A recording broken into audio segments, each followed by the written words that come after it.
Hello wingmen. Today we're going to get frisky with the Moza AY210 force feedback yoke, in addition to discovering why cows wear bells. Spoiler alert, it's because their horns don't work.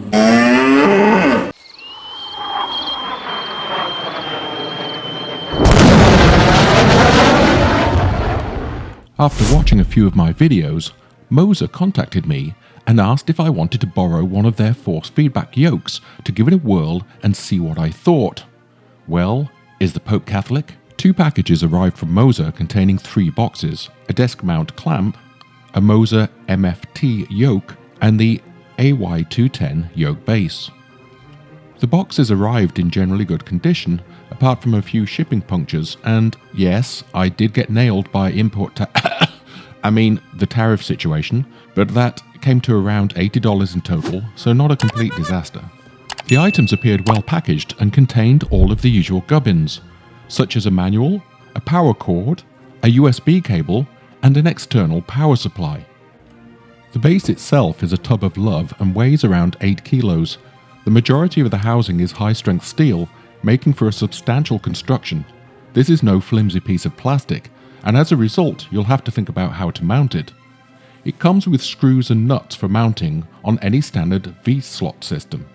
The base also boasts 2 sets of bolt-through feet that are located front and rear. There are 6 sets of toggle switches on the front, along with a gear lever, a flap switch, and a rotary switch that could be used for off, mag right, mag left, both, and start. Underneath the stem cover is a probe-type interface that would be recognizable to those with Moza's racing FFB quick-release steering wheels. The MFY yoke handle comes with a number of hats and switches, but also with a quick-release collet-type connector, making it very easy to connect and disconnect the handset. The fingertip collet paddles make connection a breeze. There was a slight ding in the base housing, probably caused by shipping. Other than that, everything else was fine. Before we continue, it's worth looking at the specifications of the AY210 on Moza's website. The AY210 yoke base is currently selling for $699 in the US, also noting that you'll need to have a yoke too. And the MFY yoke runs at an additional $149, making the total just short of $850. Wow, that's expensive, I hear you say. Well, before we need to change our diapers, let's go and look at the competition. This video wasn't paid for by Moza, so I can happily go and compare with other FFB yoke providers, of which there is another.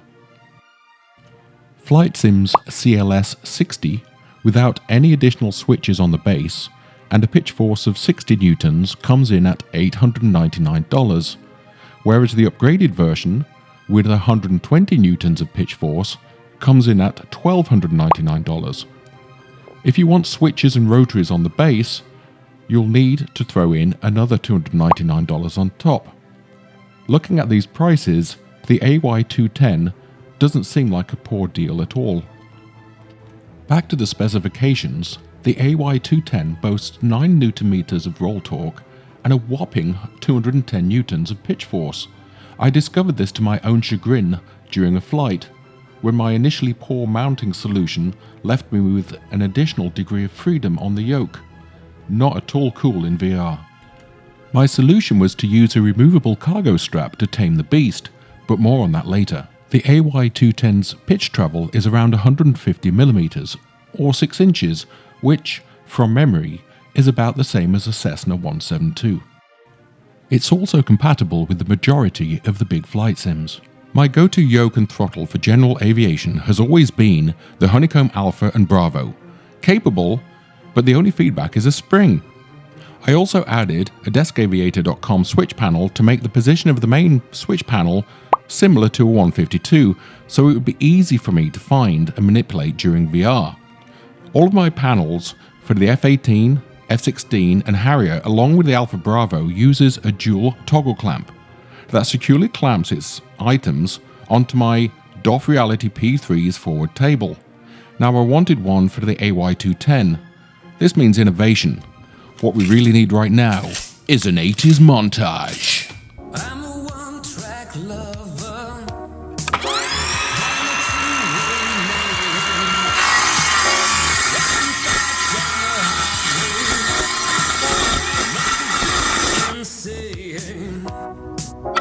Cause the temperature's too high.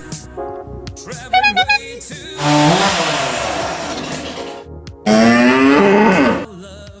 As I had mentioned earlier, I found I needed to add a cargo strap to stop the yoke base tipping as a result of the strong push-pull force it is capable of.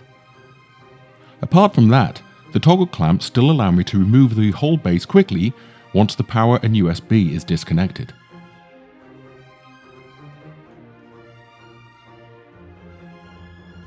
The startup sequence is pretty cool to watch and reminds me of the AB9 FFB base I reviewed last time. The sequence ensures that it moves between extremes to calibrate itself. However, be aware not to stand up until it is fully completed, as it may spell the end to the family jewels. The software is the same as used for the AB9, very visual and simple to use, while offering a lot of controllability for the more advanced user. As expected, it automatically auto-detects the presence of the AY210 base and the MFY yoke. The button numbering is very well explained in the software, so you don't have to go fishing about on Google, and you can modify the function of the joysticks and hats on the yokes as you desire. One item I do like, even though I cannot see it in VR, is the ability to change the colour of the LEDs as desired. Again, almost every switch, hat and toggle is in some way configurable such that you can customize to your heart's desire, in addition to other items such as brightnesses, etc.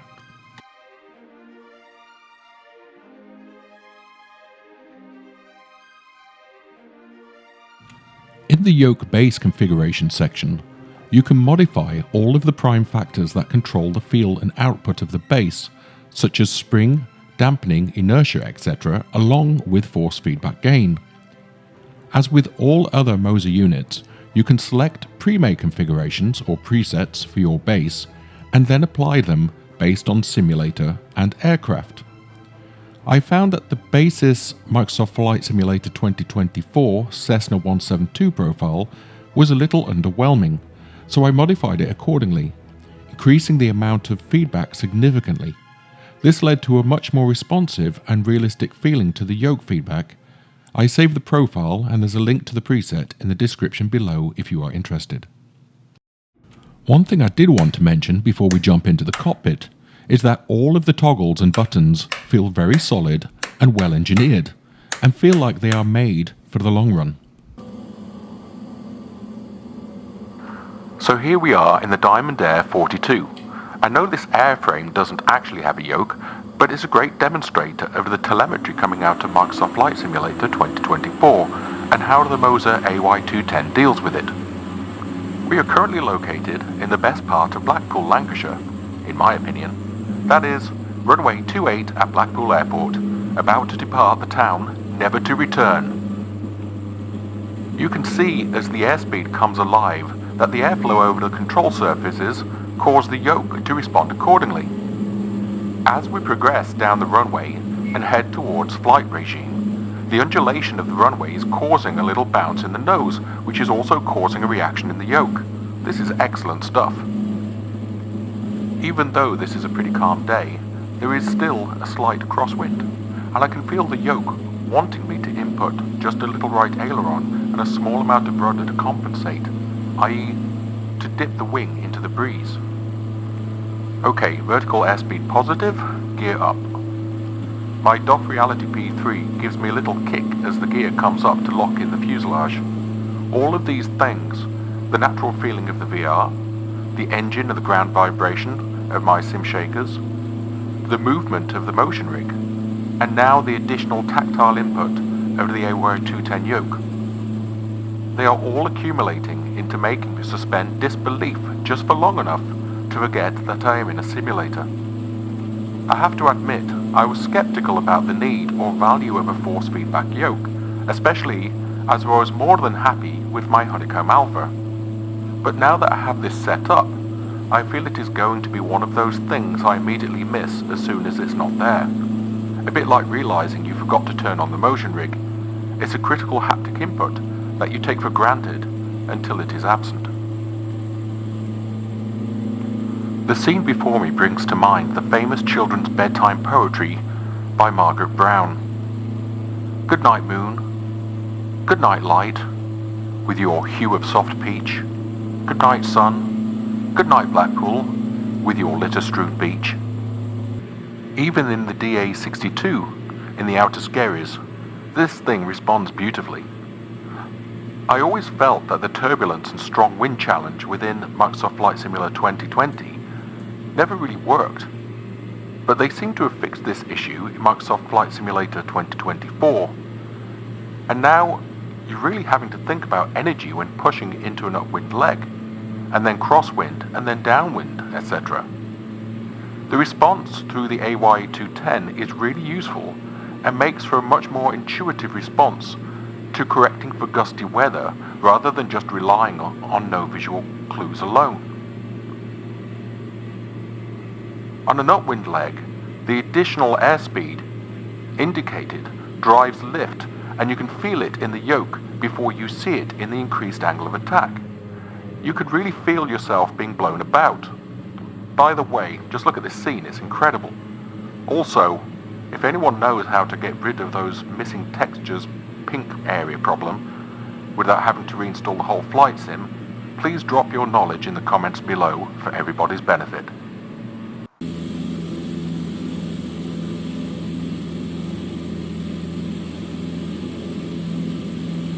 Even here, now in the Cessna, coming into a breezy Sedona airport in Arizona, the feel of the airflow over the control surfaces and the response of the yoke really drives the sense of being more at one with the aircraft. This isn't a detached feeling, as though you're in just an observer within the scene. I'm now starting to wonder whether I can retrofit a torque motor to my Thrustmaster pendulum pedals, as I want this sensation for my feet too. One thing I will say is that the quality and repeatability of my landings have improved in sim, especially during night landings, as the feeling and easing of the controls gives yet another dimension of information to your brain, in addition to the usual PAPI's lights, runway light parallax, and instruments, etc. Here, taking off during the evening from London City Airport, I'm left with a small feeling of doom. I know I will have to return this yoke base and yoke soon, and I'll have to go back to the Honeycomb Alpha.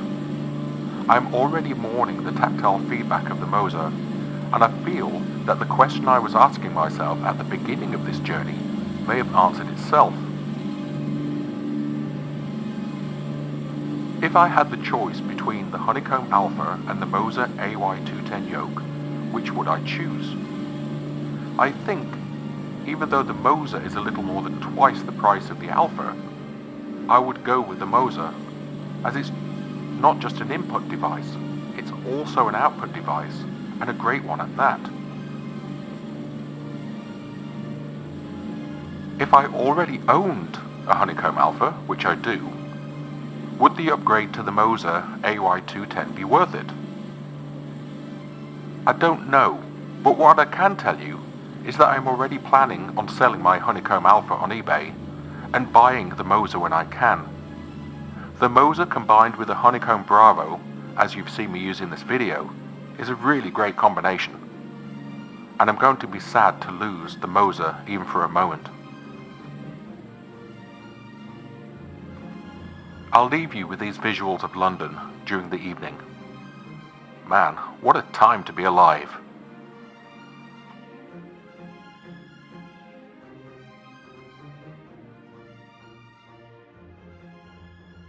Until next time, wingmen.